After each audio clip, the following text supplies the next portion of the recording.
नमस्कार, आप देख रहे हैं हमारा समाचार और मैं हूं आपके साथ दिव्या शेखावत। झालावाड़ की घटना के बाद लोगों को सोचने पर मजबूर कर दिया है। क्या शिक्षा के मंदिर में हम सुरक्षित हैं? और अगर सुरक्षित हैं तो कौन लेगा हमारी जिम्मेदारी? उसको लेकर जहां अभिभावक चिंतित हैं, वहीं सरकारी विद्यालय के प्रिंसिपल भी खुद को असुरक्षित महसूस कर रहे हैं, क्योंकि राजस्थान के लगभग तमाम स्कूलों में कोई न कोई बिल्डिंग की हालत जर्जर है। लेकिन इस घटना के बाद में जो है पूरे सिस्टम को हिलाकर रख दिया है और व्यवस्थाओं को सुधारने के लिए मजबूर कर दिया है। तो वही मंगलवार को गढ़साना ब्लॉक क्षेत्र के तमाम पीओ प्रिंसिपलों ने अध्यक्ष सुरेंद्र कुमार सारस्वत के नेतृत्व में उपखंड अधिकारी सुनील कुमार चौहान के मार्फत सरकार को ज्ञापन सौंपा। ज्ञापन में 3 सूत्रीय मांगे रखी गई है जो सरकार तक पहुंचाई जाए, जिसमें मानसून में भारी बरसात के कारण कुछ स्थानों पर भवन के गिर जाने जैसी अप्रिय घटनाएं सुनने में आ रही हैं। संस्था प्रधानों द्वारा अपने स्तर पर इस स्थिति के बचाव हेतु प्रयास किए जा रहे हैं, परंतु तकनीकी जानकारी न होने के कारण जो भी प्रमाण पत्र भवन सुरक्षित असुरक्षित होने के दिए जा रहे हैं, वे सतही निरीक्षण द्वारा ही दिए जा रहे हैं। इसलिए विद्यालय भवनों की सटीक स्थिति यथा सुरक्षित अथवा असुरक्षित की जानकारी हेतु सहायक अभियंता कनिष्ठ अभियंता द्वारा निरीक्षण करवाकर प्रमाण पत्र जारी हो। साथ ही राजकीय विद्यालय के समस्त भवनों का प्रतिवर्ष भौतिक सत्यापन तकनीकी विशेषज्ञ द्वारा करवाकर जो है भवन सुरक्षित होने का प्रमाण पत्र जारी किया जाए।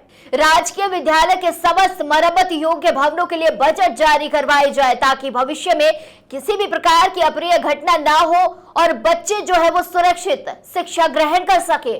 नमस्कार, आप देख रहे हैं हमारा समाचार और मैं हूं आपके साथ रमेश मेघवाल। आज नई मंडी गढ़साना ब्लॉक के तमाम पीओ, तमाम विद्यालय के जो प्रिंसिपल है और पूरे स्टाफ ने जो है वो आज गढ़साना उपखंड अधिकारी को ज्ञापन दिया है। क्या है पूरा मामला, क्या समस्या है, जानने के लिए आज हम इनसे बात करेंगे। अच्छा सर, क्या नाम है पूरा? सुरेंद्र कुमार शर्मा, प्रधानाचार्य गवर्नमेंट सीनियर स्कूल 5 PhD से। मामला अभी जो झालावाड़ में जो घटना हुई है, इस संबंधित हम उपखंड अधिकारी महोदय को अवगत कराने आए थे कि जो विद्यालय में सुरक्षा संबंधित मानकों का, सुरक्षित भवन संबंधित जो मानक है, उसमें हमें संबंधित विभाग अधिकारी है वो हमारे विद्यालयों का भौतिक निरीक्षण करे और वहाँ पर टेक्निकल जो व्यक्ति है वो सर्वे रिपोर्ट जारी करे, ताकि विद्यालय में इस प्रकार से भविष्य में किसी प्रकार की घटनाएं हैं वो ना हो और समय रहते सभी चीजें एकदम सुरक्षित और सही तरीके से संचालित हो पाए। बिल्कुल, आपकी चिंता जो है वो बिल्कुल जायज है, क्योंकि जो राजस्थान के झालावाड़ में जो भी घटना घटी है, और अगर बात करें पूरे राजस्थान के अंदर ही हर एक विद्यालय के अंदर कहीं न कहीं जो भवन है वो जर्जर है, लेकिन ऐसे हालातों में आपकी चिंता भी होना जायज है। तो अब किस प्रकार से क्या कुछ मतलब इसके अलावा मांगे हैं और क्या कुछ आश्वासन जो है वो अधिकारी ने दिए?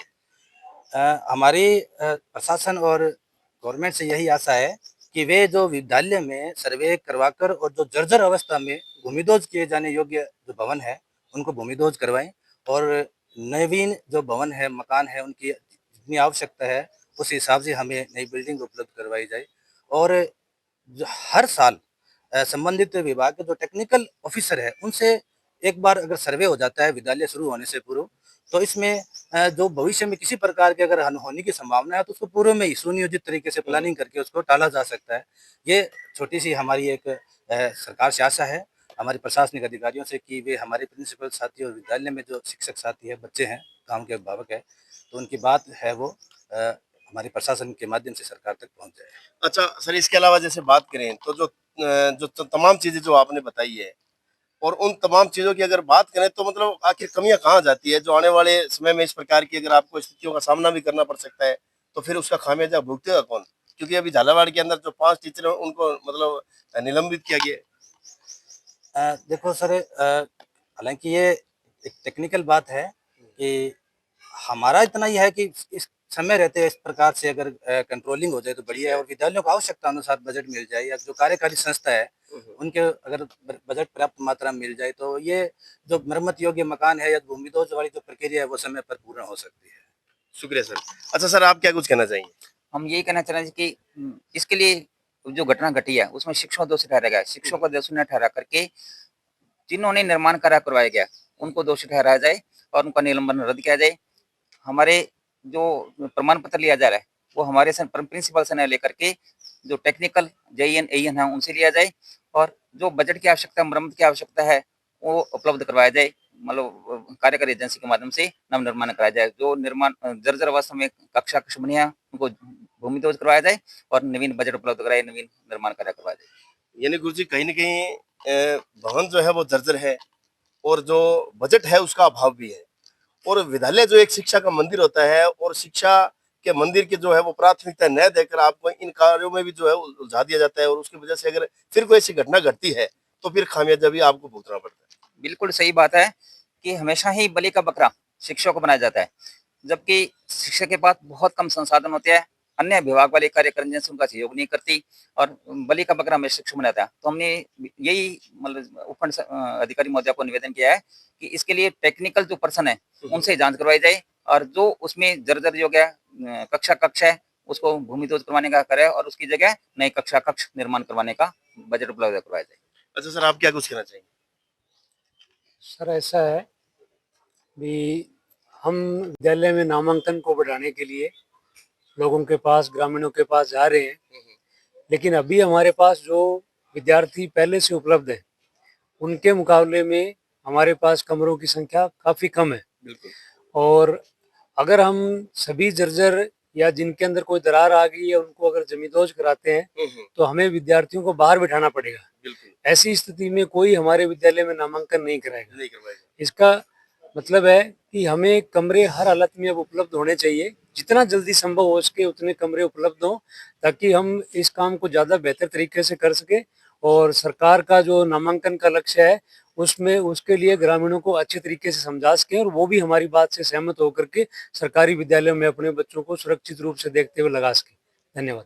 अच्छा, रामकुमार जी मेरे साथ जुड़ चुके हैं। रामकुमार जी, इस घटना के बाद में कितना असर पड़ा है? जो मतलब एक टारगेट भी दिया गया आपको कि नामांकन बढ़ाया जाए, और ऐसी घटनाएं घटने के बाद में इस प्रकार की राजस्थान के अंदर एक जो जर्जर हालात की, जो भवनों की छवि बनी है, तो उसमें कितना असर अभिभावकों को पड़ा है और किस प्रकार से आपको कितनी मशक्कत करनी पड़ रही है? देखो रमेश जी, ये झालावाड़ की जो घटना हुई है, ये घटना जनमानस को झंझोर रखती है।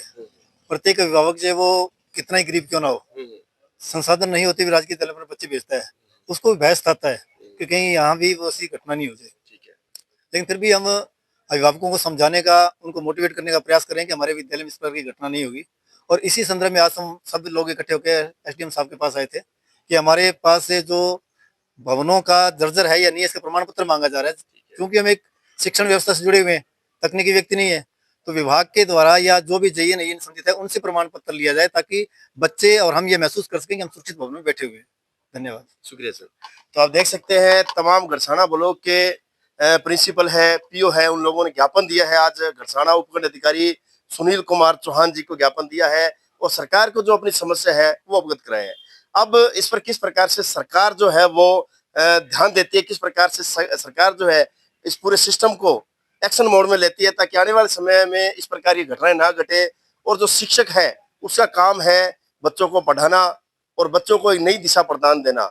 उस कार्य को करने के लिए किस प्रकार से सरकार जो है इनमें तब्दीली करती है, तमाम चीजें जो है वो अभी देखना बाकी है।